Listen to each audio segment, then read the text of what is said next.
Subscribe करें podium classes को और प्रेस करें इस बेल आइकन को ताकि सभी एजुकेशनल वीडियोस का अपडेट आपको टाइम से मिल सके। धन्यवाद। नमस्कार साथियों, स्वागत है आप सभी का पोडियम क्लासेस में। मेरा नाम है पवन केसरवानी और आज हम सॉल्व करने जा रहे हैं यूपी डीएलएड सेकंड सेमेस्टर के मैथ्स के 2020 के क्वेश्चन पेपर को। साथियों, इससे पहले मैं 2020 का ही एक क्वेश्चन पेपर सॉल्व करा चुका हूं।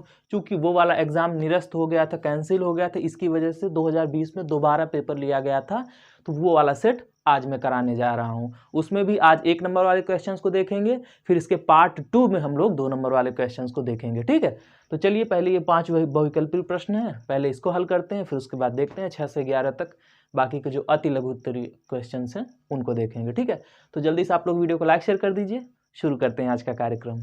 ठीक है, तो देखिए पहला क्वेश्चन क्या है। देखिए कि 0.00001 का वर्ग रूप होगा। इसका वर्ग रूप यानी कि इसको जब वर्ग में लिखेंगे, स्क्वायर में लिखेंगे, तो कैसे लिखा जाएगा। 4 ऑप्शन दिए हैं, तो इसमें से देखिए अब इसमें क्या है, 0.01 का स्क्वायर, 0.001 का स्क्वायर, 0.0001 का स्क्वायर, इसी तरीके से है। तो इसमें देखना है कि इसका वर्ग रूप क्या होगा। तो आप लोग देखिए जब वर्ग होता है ना, तो जैसे देखिए वर्ग का पहले आप कॉन्सेप्ट समझिए। जैसे अगर दिया है 0.1, ठीक है, 0.1 का स्क्वायर करेंगे तो ये क्या आ जाएगा 0.01।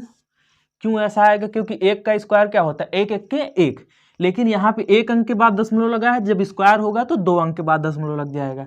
अगर यही दिया है 0.01 का स्क्वायर कहा जाए तो ये क्या हो जाएगा, 1 1 के 1 होता है ना, तो 0.0001। क्यों, यहाँ पे 2 अंक के बाद दशमलव लगा है, देखिए 1 और 2 अंक के बाद दशमलव लगा है, तो जब स्क्वायर होगा इसका, जब हम वर्ग करेंगे तो 2 दूना 4 अंक के बाद दशमलव लगाना पड़ेगा। तो 1 2 3 4, तो 4 अंक के बाद दशमलव लगाएंगे। ठीक है, तो 1 1 के 1, अब बाकी गिन लेंगे। 4 अंक हमको पूरा करना है, तो इसलिए 3 जीरो और लगा देंगे, तो 1 2 3 4, तो 4 अंक के बाद दशमलव लग गया। समझ में आया ना। तो जितने जो वर्ग होता है, जितने अंक के बाद दशमलव रहता है वही जस्ट डबल हो जाता है। अगर 1 अंक के बाद दशमलव है तो 2 अंक लगाना पड़ेगा। अब चूंकि और तो कोई अंक लगा नहीं सकते, तो सबसे तो कौन सा अंक लगता है, 0 लगता है। इसी तरीके इसमें जैसे 2 अंक के बाद दशमलव है तो 1 1 के 1 हो गया, और 2 अंक के बाद है तो जब स्क्वायर खोलेंगे तो 4 अंक के बाद हमको दशमलव लगाना पड़ेगा। ठीक है, तो 4 अंक के बाद तो 1 हो गया, उसके बाद 3 और 0 लगा के 4 अंक के बाद दशमलव लगा देते हैं। तो उसी तरीके से ये कितने अंक पे है, देखो 1 2 3 4 5 6, तो यह 6 अंक पे दशमलव है। तो अगर यह 6 अंक पे दशमलव है तो जो इसका वर्ग रूप होगा, जो वर्ग में बनेगा, उसमें 3 अंक पे दशमलव होना चाहिए। जब उसमें 3 अंक पे दशमलव होगा तो जब उसको खोलेंगे तो 3 दूना 6 अंक पे दशमलव लगेगा। तो देखिए कौन सा है 3 अंक पे दशमलव, इसमें कितना 1 2 अंक पे दशमलव है, यानी कि ये जब खुलेगा तो 4 अंक के बाद लगेगा, लेकिन यहाँ पे 6 अंक पे है। ये देखो 1 2 3 अंक के बाद दशमलव है, ये जब खुलेगा तो क्या हो जाएगा, 3 दूना 6 अंक के बाद दशमलव, यानी कि 1 2 3 4 5 6 अंक के बाद दशमलव लगेगा, यानी कि ये ऑप्शन नंबर 2 हमारा सही है। ठीक है, ये मैंने आपको यहाँ पे बता दिया। चलिए आइए क्वेश्चन नंबर 2 पे। क्वेश्चन नंबर 2 क्या कह रहा है कि 3/-4 माइनस ब्रैकेट में -5/-4 का मान कितना है। चलो सॉल्व कर लेते हैं इसको। क्या दिया है, ये देखिए 3/-4, ये ब्रैकेट बंद, फिर माइनस, फिर यहाँ पे -5/-4 का मान कितना है। तो चलो सॉल्व करो। ठीक है, यहाँ से माइनस कट गया, तो क्या आया 3/-4 -5/4 करो। इन दोनों का एलसीएम 4 कैल्शियम कितना आएगा, 4 ही आएगा ना लघुत्तम। यानी कि यहाँ पे ये माइनस, चाहे नीचे माइनस लगा रहे चाहे ऊपर माइनस लगा रहे, बात एक ही होती है। ठीक है, तो 4 नीचे, तो 4 का लघुत्तम 4 आया। उसके बाद -3, देखो 4 1 कम 4, 1 3 आई 3, माइनस 4 1 कम 4, 1 पंजे 5, -3 -5 कितना होता है, -8/4। तो 4 1 के 4, 4 दूना 8, तो कितना आया -2। -2 कौन सा ऑप्शन है, ऑप्शन नंबर 4। ठीक है, तो ऑप्शन नंबर 4 इसका सही है। चलो अगले क्वेश्चन पे देखते हैं। अगला क्वेश्चन क्या कह रहा है कि निम्न में से 80 और 90 के बीच अभाज्य संख्याएं हैं। 80 और 90 के बीच अभाज्य संख्याएं कौन सी हैं, निम्न में से यानी कि ये जो 4 ऑप्शन दिए गए उसमें से बताइए कि 80 और 90 के बीच में अभाज्य संख्याएं कौन कौन सी हैं। देखो अब आते हैं 81 पे, 81 और 83 में। तो 81 क्या है, अभाज्य है भाई, 9 9 81 अभाज्य नहीं है ना, 9 से कट जाएगा। 83 क्या है, 83 अभाज्य है, लेकिन 81 तो अभाज्य नहीं है, तो ये ऑप्शन खत्म। ये ऑप्शन नहीं होगा। अगले ऑप्शन पे आते हैं, ऑप्शन नंबर 2 पे 9 9 81, ठीक है, और 89, हाँ 89 भी किसी से नहीं कटता और 81 तो कट जाएगा, ठीक है। तो 89 भले नहीं किसी से कटेगा, लेकिन 81 तो 9 9 81 कट रहा है ना। ये क्या कह रहा है, अभाज्य संख्या है, ये क्या है, भाज्य हो गया, ये ऑप्शन भी गलत हो गया। चलो आओ तीसरे नंबर पे 83, 83 किसी से नहीं कटता। 87, 87 देख लेते हैं, 3 से कट जाएगा, हाँ 3 दूने 6, देखो 87 जो है, 87 3 से अगर काटेंगे तो 3 दूना 6, 3 दूना 6, 3 9 27, 29 कट जाएगा भाई। तो ये भी 87 भी कट जा रहा है, तो ये भी ऑप्शन नहीं होगा। अंत में ऑप्शन कौन सा बचा, ऑप्शन नंबर 4, तो यही हमारा सही होगा। चेक कर लेते हैं फिर भी, 83 भी किसी से नहीं कटता है और 89 भी किसी से नहीं कटता है, तो दोनों संख्याएं क्या है, अभाज्य है। तो यही तो कह रहा है ना कि निम्न में से 80 और 90 के बीच अभाज्य संख्याएं कौन सी हैं। तो 83 और 89 दोनों 80 और 90 के बीच में भी आती हैं और दोनों अभाज्य भी हैं, तो ऑप्शन नंबर 4 हमारा सही है। चलो फिर आते हैं क्वेश्चन नंबर 4 पे। प्रश्न संख्या 4 क्या कह रहा है कि 6 की अनुवर्ती प्राकृतिक संख्या है। अनुवर्ती मतलब कि आगे आने वाली, ठीक है। जैसे 6 की अनुवर्ती यानी कि 6 के बाद आने वाली संख्या, तो 6 के बाद क्या आता है, 7 आता है ना, तो इसलिए केवल 7, ऑप्शन नंबर 4 सही होगा। देखो 6 और 7 गलत बात है भाई, 6 की अनुवर्ती पूछ रहा है ना, तो 6 के बाद कौन सी संख्या आती है, 7 आती है, तो इसलिए केवल 7, ये वाला ऑप्शन नंबर 4 हमारा सही होगा। पूर्ववर्ती मतलब होता है पहले आने वाली, जैसे अगर 6 की पूर्ववर्ती पूछता तो पूर्ववर्ती क्या हो जाता, 6 का 5 होता है, ठीक है। और अनुवर्ती माने क्या होता है, आगे वाली संख्या, पूर्ववर्ती माने क्या होता है, पीछे वाली संख्या। पूर्ववर्ती पूर्व में आने वाली, पहले आने वाली, तो 6 से पहले क्या आता है, 5, तो वो पूर्ववर्ती हो गया। अनुवर्ती उसके बाद आने वाली संख्या, तो 6 के बाद क्या आता है, 7 आता है, तो इसलिए केवल 7, ठीक है। चलो अब उसके बाद आओ क्वेश्चन नंबर 5 पे। क्वेश्चन नंबर 5 क्या कह रहा है कि निम्नलिखित में x डिग्री का मान कितना होगा। ये हमको फिगर दिया, ठीक है, ये चित्र दिया है, उसमें पूछ रहा है ये जो x डिग्री है इसका मान कितना होगा। तो चलो भाई देखते हैं। अब ये देखो, अब इसमें कैसे होगा, त्रिभुज के अंदर तीनों कोणों का योग कितना होता है, तीनों कोणों को अगर जोड़ेंगे कितना होता है, टोटल कोण कितने होते हैं, 180 डिग्री, ठीक है। अब उसमें से एक एंगल यहाँ पे हमको दिया है, बाकी 2 एंगल में एक ये पूछ रहा है, तो भाई अगर ये हमको दूसरा वाला भी मालूम हो जाए तो हम क्या करेंगे, हमको पता चल जाएगा तीनों होते हैं 180, जिसमें से 2 हमें मालूम है, तीसरा निकाल लेंगे, ठीक है। देखो अगर हमको ये वाला कोण मालूम हो जाए, ये वाला कोण अगर हमें मालूम हो जाए तो हम इन दोनों को जोड़ के 180 में से घटा देंगे, मिल जाएगा, क्योंकि त्रिभुज के अंदर के तीनों कोणों का योग 180 होता है। तो पहले दूसरा मालूम तो हो। ये क्या दिया है, बाहर की तरफ का दिया है, ये 107 डिग्री है, कितना है, 107 डिग्री, ठीक है। हमको ये नहीं मालूम है, लेकिन अगर आप थोड़ा भी दिमाग लगाएं, थोड़ा भी ध्यान से समझे, तो जो एक रेखा होती है, जो एक सीधी रेखा होती है, जैसे ये है, जो भी एक सीधी रेखा होती है पूरा कितने की होती है, 180 डिग्री की होती है, चाहे ऊपर की तरफ बना लीजिए, जो ये रेखा होती है 180 डिग्री की होती है, 180 डिग्री की होती है ना। ये पूरा कितने का है, 180 डिग्री का टोटल कोण है, उसमें से 170 डिग्री ये बाहर वाला, सॉरी 107 ये बाहर वाला निकल गया, तो अंदर का कितना बचा, टोटल 180 डिग्री का कोण होता है, ठीक है। टोटल कोई भी रेखा जो होती है उसमें अगर ऐसे कोण बनाओगे तो कितने का होता है, 180 का।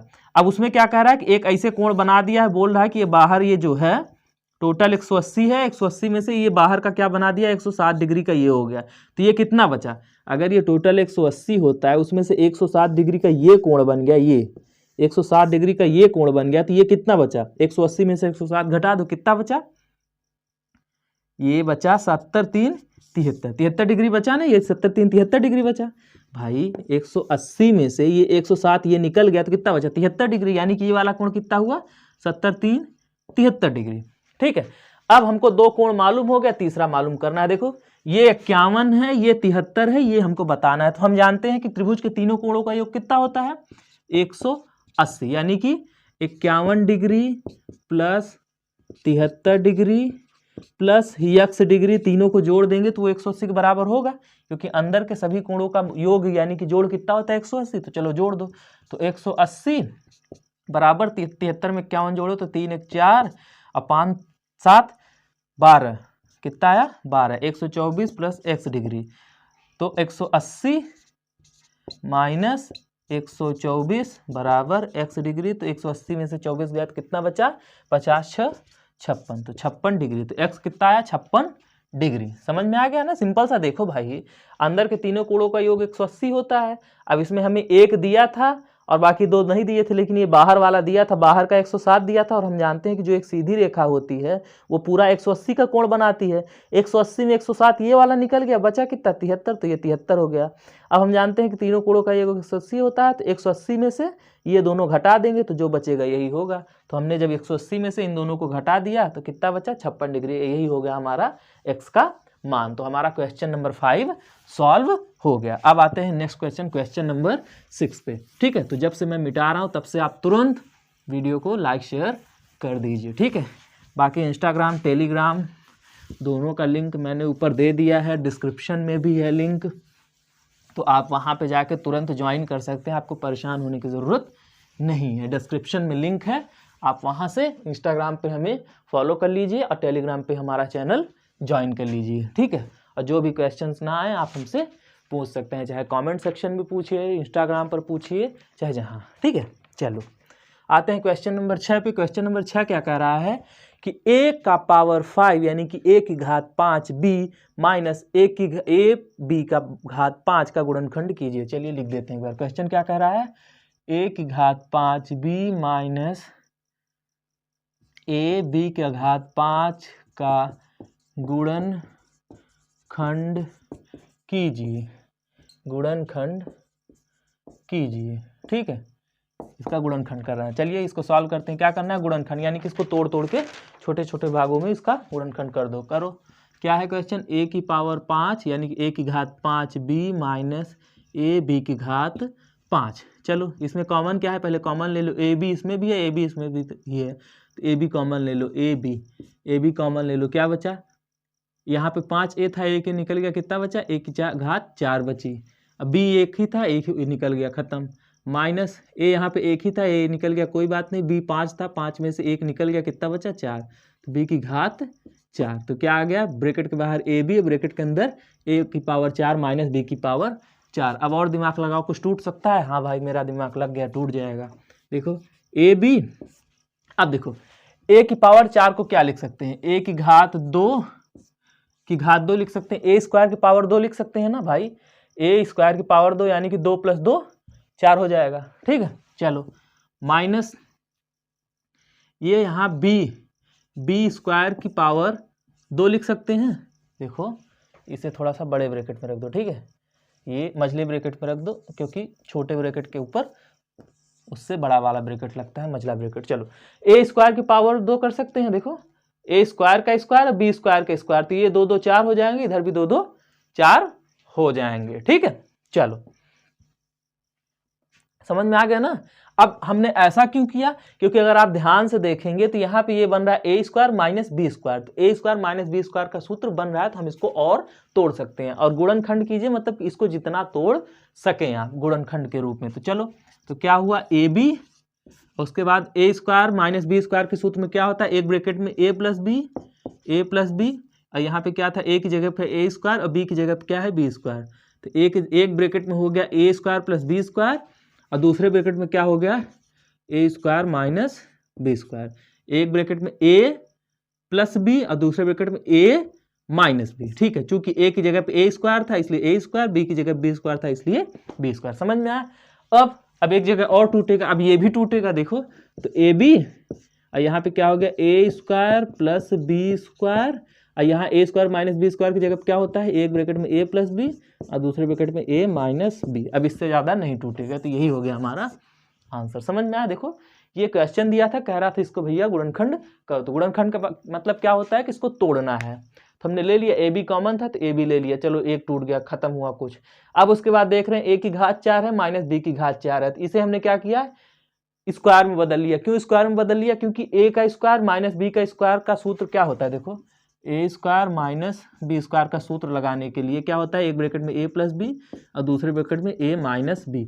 अब हमने इसीलिए क्या किया, a स्क्वायर का स्क्वायर और b स्क्वायर का स्क्वायर, यानी कि a स्क्वायर की घात 2 b स्क्वायर की घात 2, इसे तो a स्क्वायर की घात 2 b स्क्वायर की घात क्या होती है, a माइनस बी, एक ब्रैकेट में a प्लस बी, तो a प्लस बी, a की जगह पे a स्क्वायर था, b की जगह पे b square, a plus B a minus B. अब हमने ध्यान से देखा तो फिर यहाँ भी एक ठो हमको मिल गया, a square minus B square, इसको भी तोड़ लिया, तो एक ब्रैकेट में a प्लस बी, एक ब्रैकेट में a माइनस डी। यही आ गया हमारा आंसर। ठीक है, चलो अब आते हैं क्वेश्चन नंबर 7 पे, यानी कि प्रश्न संख्या 7। प्रश्न संख्या 7, चलिए देखते हैं प्रश्न संख्या 7 क्या कहता है। प्रश्न संख्या 7 कह रहा है कि एक आयताकार मैदान 190 मीटर लंबे तार से घिरा है। यदि मैदान की लंबाई उसकी चौड़ाई की 3/2 गुनी हो तो मैदान की लंबाई तथा चौड़ाई ज्ञात कीजिए। ऐसे लिख सॉल्यूशन क्या कह रहा है, देखिए क्वेश्चन नंबर 7 कि एक आयताकार मैदान 190 मीटर लंबे तार से घिरा है। ये जो मैदान है वो 190 मीटर लंबे तार से घिरा है। ठीक है, यानी कि ये जो पूरा तार है, ये मान लो तार है। ठीक है, ये जो पूरा तार है ये कितना है, इसकी लंबाई कितनी है 190 मीटर। और ये जो चारों तरफ घिरा है वही क्या है, परिमाप है। आप लोग बताइए परिमाप क्या होता है। ये जो चारों तरफ की लंबाई होती है यही तो परिमाप होता है। तो ये जो चारों तरफ लंबाई है तार की वही परिमाप हुआ ना। तो ऐसे लिखिए सॉल्यूशन दिया है जो दिया है पहले उसको लिख लीजिए। क्या दिया है, 190 मीटर लंबाई है तार की। तो तार की लंबाई या फिर मैदान के चारों ओर तार की लंबाई, ऐसे लिखिए ब्रैकेट में क्या लिखिए, परिमाप, यानी कि परिमाप बराबर कितना है 190 मीटर। 190 मीटर। ठीक है, इतना चीज दिया है, बस हो गया। अब उसके बाद हमको क्या है कि यदि मैदान की लंबाई उसकी चौड़ाई की 3/2 गुनी हो तो क्षेत्रफल बताइए। ठीक है, सॉरी, तो लंबाई चौड़ाई बताइए। तो चलिए मान लेते हैं कि माना मैदान की चौड़ाई कितना है x मीटर। मान लेते हैं कि माना मैदान की चौड़ाई बराबर x मीटर, तब मैदान की लंबाई कितनी हो जाएगी, तब मैदान की लंबाई बराबर क्या हो जाएगा 3/2 गुणा x, यही तो होगा ना, बराबर 3/2x। देखो इसमें क्वेश्चन में क्या कह रहा है कि यदि मैदान की जो लंबाई है वो उसकी चौड़ाई की 3/2 गुनी है। तो मान लिया हमने कि माना मैदान की चौड़ाई बराबर x मीटर, तब मैदान की लंबाई कितनी हो जाएगी 3/2 गुणा x। अगर कोई कहे कि मैदान की चौड़ाई जो है मैदान की जो लंबाई है वो चौड़ाई की 3 गुनी है, अगर कोई ऐसा कहे तो हम क्या करेंगे, अगर मैदान की चौड़ाई 1 है तो उसकी लंबाई कितनी हो जाएगी 3 गुणा 1 यानी कि 3, यही तो होगा ना। इसी तरीके से अगर कोई कहे कि 5 गुनी है तो हम 5 का गुणा कर देंगे तो 5 गुनी हो जाएगी। लेकिन इसमें क्या कह रहा है कि जो मैदान की लंबाई है वो चौड़ाई की कितनी है 3/2 गुनी है, तो हम 3/2 का गुणा कर दिए। जब 3/2 का गुणा x में किए तो क्या आ गया 3/2x, तो लंबाई इतनी आ गई। ठीक है, और क्या कह रहा है, तो लंबाई तथा चौड़ाई ज्ञात कीजिए। अब हम लोग परिमाप का सूत्र जानते हैं। चलो तो ये हो गया मैदान का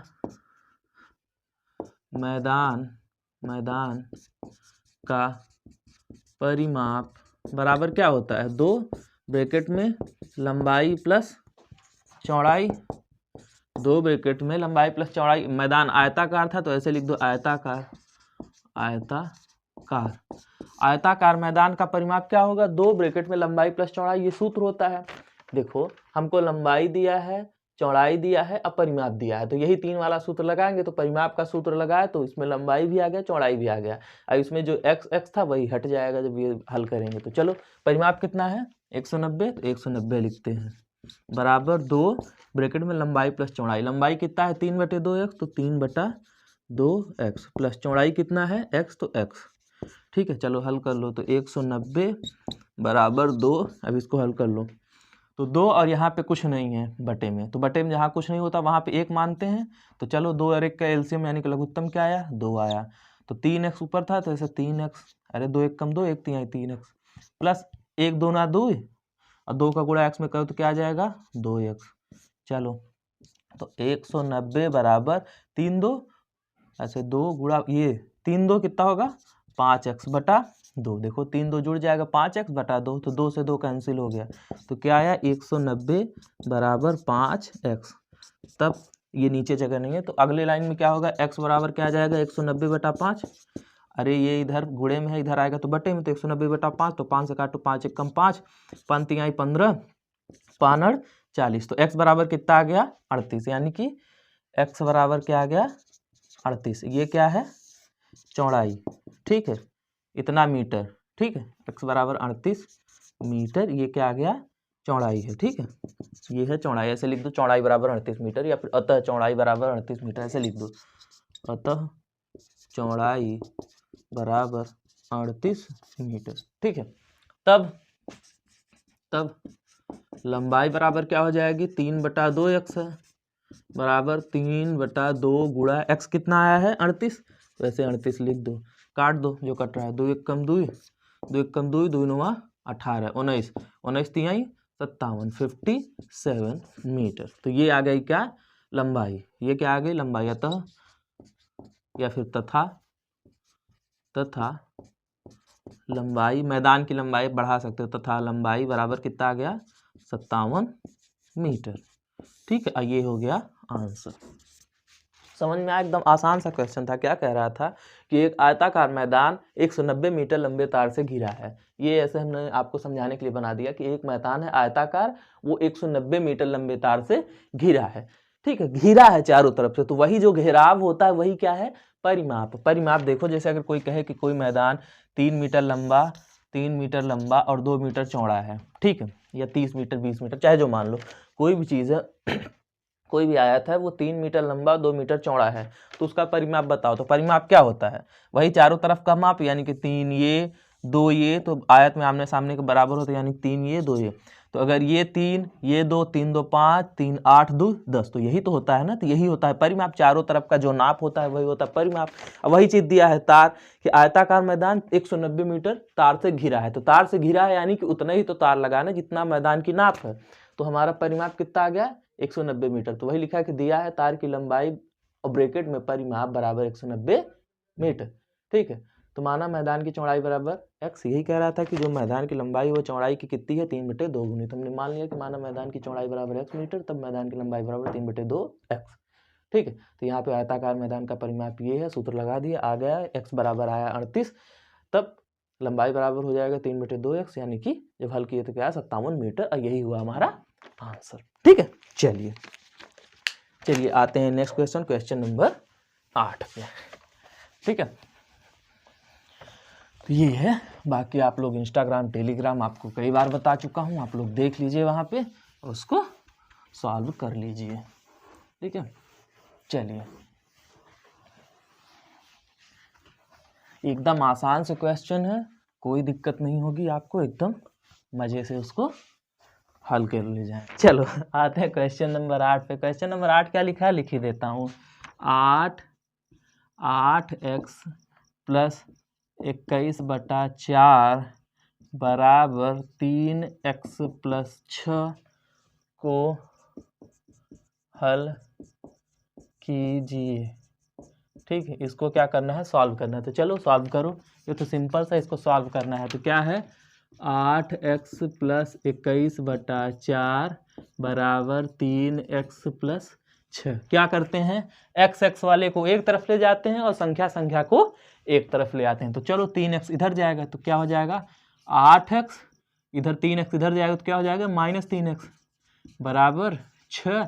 ये संख्या की तरफ आएगी तो प्लस 21/4 इधर आ गए तो क्या हो जाएगा -21/4। तो यहाँ 8x में 3x गया, कितना बचा 5x। तो 5x बराबर, अब देखो 6 के बटे में कुछ नहीं है, तो जिसके बटे में कुछ नहीं होता उसके बटे में 1 मानते हैं, ये तो आप जानते होंगे। तो 4 1 का लघुत्तम क्या आएगा 4 आएगा, ठीक है। किसी का भी 1 के साथ लघुत्तम किसी का भी वही संख्या आता है, तो 4 1 का है तो 4 आएगा लघुत्तम। तो 1 चौका 4, 4 बार गया तो 4 छंगे 24, तो 24 माइनस 4 1 कम 4, 1 21 हमें 21, ठीक है। तो क्या आया 5x बराबर 24 में से 21 गया, कितना बचा 3/4, ठीक है। 24 में से 21 गया 3/3 बचा, ठीक है। तो 3/4। तो x बराबर क्या आ गया, x बराबर 3/5 का गुणा इधर नीचे हो जाएगा 5 गुणा 4, यही तो होगा ना, 5 का गुणा इधर होगा, तिरछा गुणा होता है। चलो तो x बराबर क्या आ गया 3/5 चौका 20, x बराबर आ गया 3/20। यही हमारा हो गया आंसर। यही पूछ रहा था, को हल कीजिए। हल कीजिए का मतलब जो भी है आप उसको जितना हल कर सकते हैं, x का मान जब तक न आ जाए उसको सॉल्व करते रहिए, ठीक है। इसको सॉल्व हमने कर लिया। समझ में आया? सिंपल सा था, कुछ नहीं था। ये क्वेश्चन दिया था, इसको हल करने के लिए बोला था। तो 8x बराबर 21/4 बराबर 3x + 6, x को एक तरफ ले गए और संख्या को एक तरफ ले आए। तो जब इसको हल किया, यहाँ पे समझने वाली बात है, 4 का एलसीएम क्या होता है? एलसीएम यानी कि लघुत्तम। 4 का लघुत्तम कितना आया? 4, 1 चौके 4, 4 छंगे 24, 24 - 21/4, तो 5x बराबर 1 24 में से 21 गया 3 बचा, तो 3/4 x बराबर क्या आ गया? तिरछा तिरछा गुणा होता है, तिर्यक गुणा, ठीक है, क्रॉस मल्टीप्लिकेशन जिसे बोलते हैं। तो 5 चौका 20 और 3/20, तो x का मान आया 3/20। यही हुआ हमारा आंसर क्वेश्चन नंबर 8 का। चलिए अब आते हैं क्वेश्चन नंबर 9 पे। क्वेश्चन नंबर 9, चलो भाई देखते हैं क्वेश्चन नंबर 9 क्या कह रहा है। क्वेश्चन नंबर 9 में दिया है हल कीजिए, 2 ठो समीकरण दिया है, एकदम सिंपल सा है, ऐसे दिया है, केवल हल कीजिए, ठीक है, हल कीजिए, और 2 समीकरण दिया है। क्या है? x + 2y, और ऐसे 1 लिखा है, ठीक है, और 2x + y, sorry x + 2y बराबर 7, ये 1 लिखा है, और 2x + y बराबर 5, और ये दिया है क्या?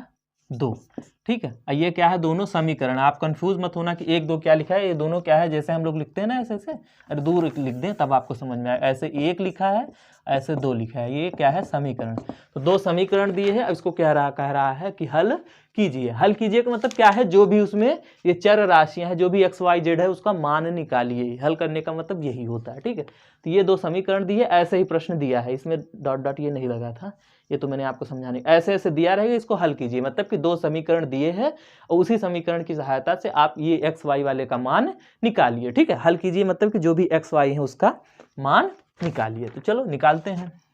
ऐसे लिखो सॉल्यूशन, और दोनों समीकरण जो है उसको लिख लो। क्या है? x + 2y बराबर 7, और ऐसे लिखो 1, और 2x + y बराबर 5, और ऐसे लिखो 2। जो दिया था क्वेश्चन मैंने उतार लिया। अब इसमें कुछ ऐसा तिकड़म भिड़ाओ कि हमारा x और y का मान निकल जाए। अब हम क्या करते हैं जानते हो? हम कुछ ऐसा कर रहे हैं, मतलब x y का हमको मान निकालना है। देखो हमारे दिमाग में 3-4 तरीके के हैं, इसको कई तरीके से हल कर सकते हो, जिसका जैसे मन, आप लोग 10 तरीके से इसको हल कर सकते हैं। सिंपल सा क्या करते हैं? ऐसा करते हैं कि समीकरण 1 और 2 को जोड़ देते हैं। क्यों? जब 2 जोड़ देंगे तो क्या आ जाएगा? 3x + 3y बराबर 7 5 12, तो 3 3 कॉमन लेके काट देंगे तो x + y बराबर मान आ जाएगा, ठीक है। तो उसके हिसाब से हम लोग निकाल सकते हैं। एक होता है, एक ये तरीका हो गया। दूसरा तरीका क्या है? 2 का गुणा कर दो। चलो भाई आप लोग कंफ्यूज हो जाओगे, चलो यही करते हैं जो करते हैं। ऐसा लिखो, समीकरण 1 तथा 2, यानी ऐसे 2 को जोड़ने पर कुछ भी करते जाओ। देखो भाई ये ऐसा सवाल है, इसको किसी भी तरीके से आप लोग हल कर लो, आंसर वही आएगा, ठीक है। चलो समीकरण 1 तथा 2 को जोड़ने पर, तो जोड़ लो। x + 2y है बराबर 7, और यहाँ पे क्या है? 2x + y बराबर 5। इन दोनों को जोड़ना है, तो चलो जोड़ लो। जोड़ने पर क्या आएगा? 2x + x कितना आता है? 3x + 2y और 1y कितना आएगा? 2 3, ओ सॉरी 2 1 3y कितना आएगा? 3y। तो 3x + 3y बराबर 7 5 12, ठीक है। अब इधर आगे आ जाओ, तो 3 अगर कॉमन दोनों में ले लोगे तो क्या आएगा? x + y बराबर कितना आ जाएगा? 12। तो x + y बराबर क्या आ जाएगा? 12/3। ये 3 इधर आ जाएगा बटे में, तो 3 एकम 3, 3 चौका 12, यानी कि क्या है? x + y बराबर 4। तो x बराबर क्या आ गया? 4 - y। x बराबर 4 - y। अब कहेंगे सर ये क्यों किया आपने? x बराबर 4 - y ही क्यों किया? y बराबर 4 - x ने क्यों नहीं किया? अरे भाई मान लो तुमको यहाँ पे y बराबर लिखना है, तो y बराबर 4 - x ही रख दो भाई, जिसमें आप प्रभु खुश रहें, चाहे जो लिख लो। हम ऐसा क्यों करते हैं? क्योंकि ऐसा करने के बाद जहाँ पे y लिखना है, देखो जहाँ पे हमको y लिखना है, जहाँ पे देखो जहाँ पे x लिखना है, x की जगह पे हम y वाला लिख सकते हैं। अगर देखो इसमें क्या है, x y दोनों मिक्स हैं, तो हम कुछ हल नहीं कर पा रहे हैं। अगर यही y वाला जो है x में बदल जाए, या फिर जो x है वो y में बदल जाए, तो जब एक ही चीज रहेगा तो हमारा आसानी से मान हमारा निकल आता है। समझाते हैं। चलो ये क्या करते हैं, x का मान यहाँ देखो, इसको लिख देते हैं। चलो इसको लिख देते हैं समीकरण 3। ठीक है, अब लिखते हैं यहाँ पे समीकरण 3 से x का मान समीकरण, जिसमें कहो प्रभु रख दें, चाहे इसमें कहो चाहे इसमें कहो, चलो एक में रख देते हैं। समीकरण 3 से x का मान समीकरण 1 में रखने पर रख दो। x की जगह पे क्या है 4 माइनस वाई। ठीक है, तो समीकरण 1 क्या है x प्लस 2y बराबर 7 है ना, इसमें चलो रख दो। क्या था x की जगह पे क्या रखना है 4 माइनस वाई, तो 4 माइनस वाई प्लस 2y बराबर 7। ठीक है, तो 4 माइनस वाई, तो 4 माइनस वाई प्लस 2y बराबर 7। तो 4 माइनस 2y में से एक y चला गया, कितना बचा y बचा ना, तो प्लस y बराबर 7। तो y बराबर क्या आ गया 7 माइनस 4, यानी कि y बराबर कितना आ गया 7 में से 4 गया, कितना बचा 3। समझ में आया। देखो जब दोनों चीज, जब जैसे ये एक्स वाई था तो लफड़ा कर रहा था, हल तो कर नहीं सकते, लेकिन जब ये एक्स जो है वाई में बदल गया, 4 माइनस वाई हो गया, तो जोड़ घटा के हम वाई का मान निकाल लिए। चाहे हमने एक्स को वाई में बदल दो, चाहे वाई को एक्स में बदल दो, जब एक तरह की चीजें रहेंगी तो जोड़ घटा के मान निकल आता है। ठीक है, तो हमने वही किया कि एक्स बराबर 4 माइनस वाई यहां से निकाल लिया। वाई बराबर क्या है 3। अब क्या करते हैं वाई बराबर 3 को किस में रख दें, समीकरण 1 में रखें, समीकरण 2 में, चाहे जिसमें रख दो, बात एक ही है। समीकरण, चलो आप लोग कहने पे इस बार हम क्या करते हैं 2 में रख देते हैं। y बराबर 3 को समीकरण 2 में रखने पर, समीकरण 2 में रख दो। समीकरण 2 में y बराबर 3 रखना है, यानी कि क्या है 2x प्लस y की जगह पे क्या रखना है 3 रखा है। 2x प्लस 3 बराबर क्या है 5। तो 2x बराबर क्या आ गया 5, ये 3 इधर आ जाएगा, 5 माइनस 3, यानी कि 2x बराबर क्या 5 में से 3 क्या कितना बचा 2। तो x बराबर क्या आ गया 2/2, यानी 2 1 कम 2, 2 1 कम 2, यानी कि x बराबर क्या आ गया 1। तो x बराबर आ गया 1 और y बराबर क्या आ गया 3। समझ में आया, x का मान आ गया 1 और y का मान आ गया 3, और यही हो गया आंसर। देखो अब हमने क्या किया, इस दोनों को जोड़ के किया है। कुछ लोग क्या करेंगे इसमें 2 का गुणा करके फिर मान निकालेंगे। भाई एक ही चीज है, कुछ भी कर लो। ठीक है, आप कुछ भी कर लो, कुछ भी तिकड़म भिड़ाओ, ऐसा करो कि सिंपल सा आप किसी एक चीज का मान निकालो। जैसे आप सीधे यहां भी कर सकते थे भाई, आप यहां भी कर सकते थे, ये तो हो गया ये तरीका। ठीक है, इसमें मैंने क्या किया एक बार समझा दें। ये था, इन दोनों समीकरणों को हमने जोड़ा तो क्या आ गया यहाँ पे लास्ट में आया x प्लस वाई बराबर 4। x प्लस वाई बराबर 4 आया था, तो y को इधर ले गया तो क्या आ गया x बराबर 4 माइनस वाई। फिर इस x बराबर 4 माइनस वाई के मान को समीकरण 1 में रखेंगे, तो ये जो समीकरण 1 में क्या है x बराबर 4 माइनस वाई, तो जहाँ x था वहां हमने क्या लिख दिया 4 माइनस वाई। तो 4 माइनस वाई प्लस 2y बराबर 7, तो जब यहाँ से निकाले तो y बराबर 3 आया। जब y बराबर 3 आया तो इस y का मान हमने समीकरण 2 में रख दिया। चाहे जिस समीकरण में रखिए बात एक ही है, मान उतना ही आएगा। ठीक है, तो हमने y बराबर 3 को जब समीकरण 2 में रखा तो क्या आ गया 2x प्लस वाई था ना, तो y की जगह क्या लिख दिया 3, तो 2x प्लस 3 बराबर 5, तो x बराबर क्या आ गया 1 आ गया। ठीक है, ये तो हुआ एक तरीका। ये तरीका नहीं कहेंगे, तरीके से करने का अपना अपना ढंग होता है। ठीक है, चाहे जिस ढंग से करो। चलो तो ये हो गया हमारा क्वेश्चन नंबर 9। अब आते हैं क्वेश्चन नंबर 10 पे। क्वेश्चन नंबर 10 क्या है, देखो कि एक 5 मीटर गुणे 2 मीटर आयताकार पेंदे वाले हौज में 1.5 मीटर की ऊंचाई तक पानी भरा है। ज्ञात कीजिए कि हौज में कितने लीटर पानी भरा है।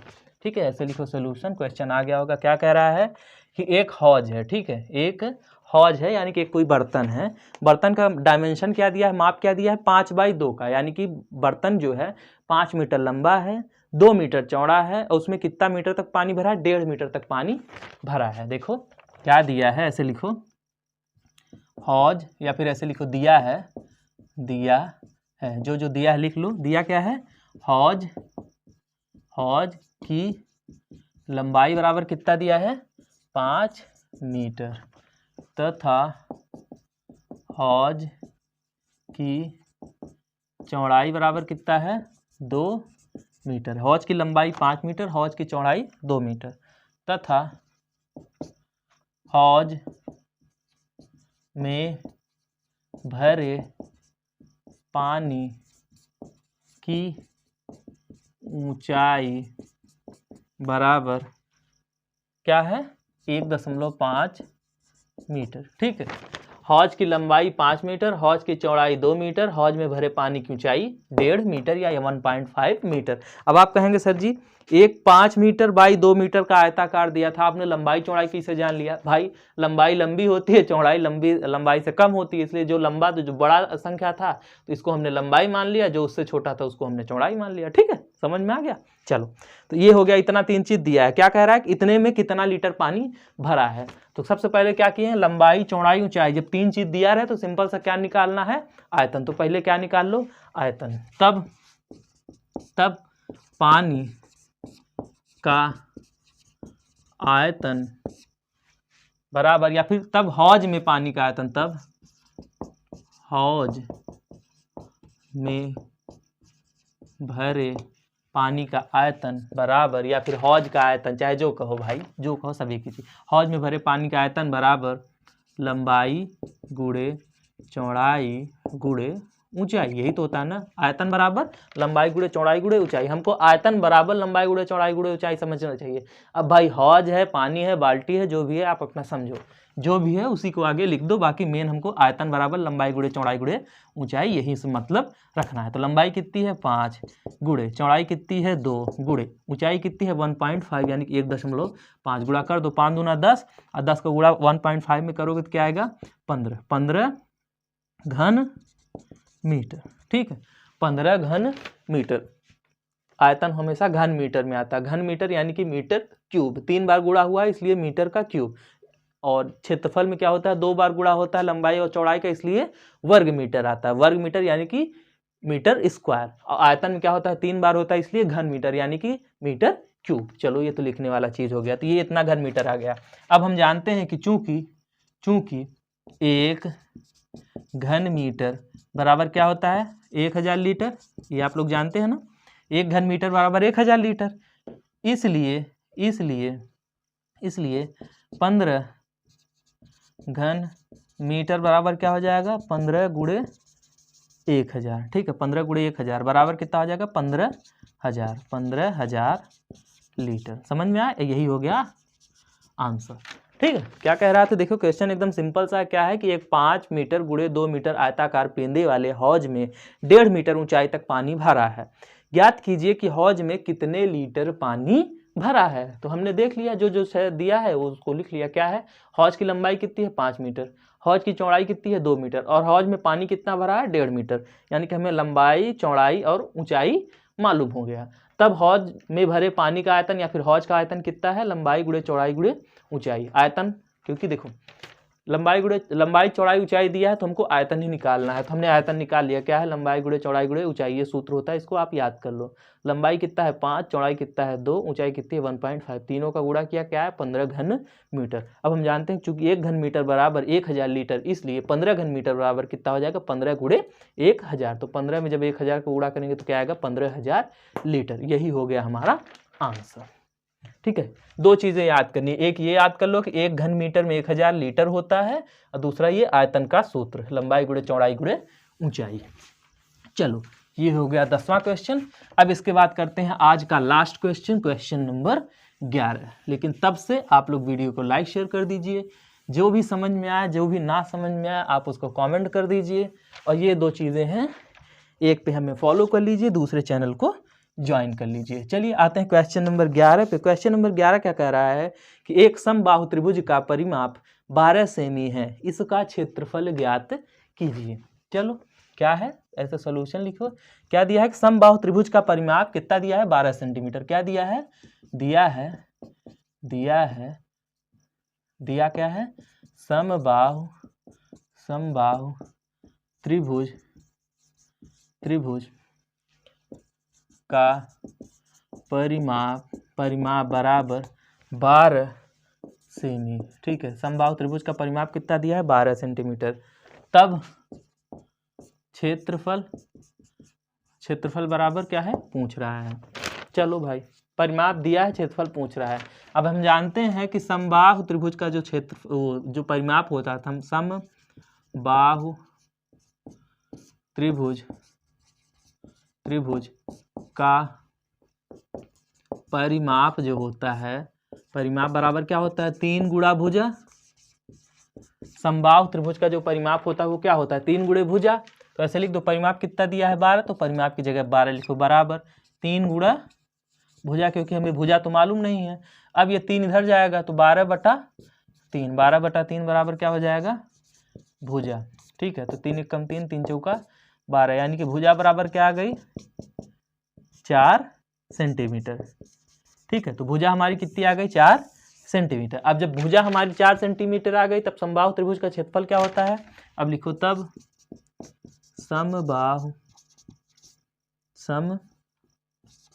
समबाहु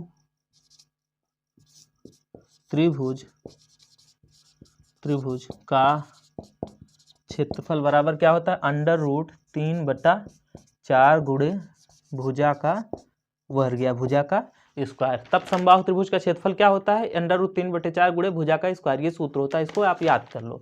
तो बराबर क्या हो जाएगा, √3/4 गुणे भुजा कितनी आई हुई है, 4, 4 का स्क्वायर, यानी कि √3/4 गुणे 4 का स्क्वायर, यानी कि 4 गुणे 4। तो एक 4 से ये 4 कट गया। ठीक है, तो क्या आ गया, √3/4, √3 गुणा 4 क्या हो जाएगा, 4√3 वर्ग सेमी। ये सेंटीमीटर में है तो वर्ग सेमी। ठीक है, तो ये आ गया हमारा आंसर। क्या दिया था कि समबाहु त्रिभुज का परिमाप दिया था 12 सेंटीमीटर और क्षेत्रफल पूछ रहा था। तो हम जानते हैं कि समबाहु त्रिभुज के परिमाप का सूत्र होता है 3 गुणे भुजा।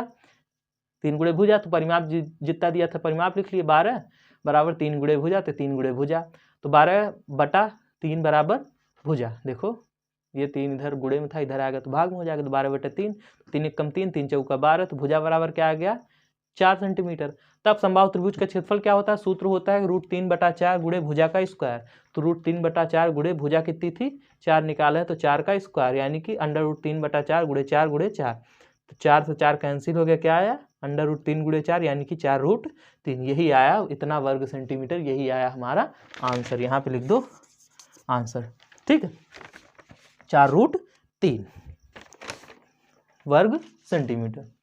ये आ गया हमारा आज का 11वां नंबर का आंसर। तो आज हम 1 नंबर वाले सारे क्वेश्चंस को देख लिए हैं। आपके जो भी सुझाव हों आप हमें कमेंट के माध्यम से बता सकते हैं, जो भी आपके प्रश्न हो वो भी आप हमसे पूछ सकते हैं। बाकी इधर है मेरी इंस्टाग्राम आईडी, इधर आप जाके जो भी आपके डाउट्स होते हैं आप उसको फ़ोटो खींच के भेज सकते हैं, क्योंकि टाइप करने में आपको भी काफ़ी मेहनत लगती होगी। आप हमें सीधे मैसेज करिए, हम आपको सीधे मैसेज के जरिए आपको आंसर करेंगे।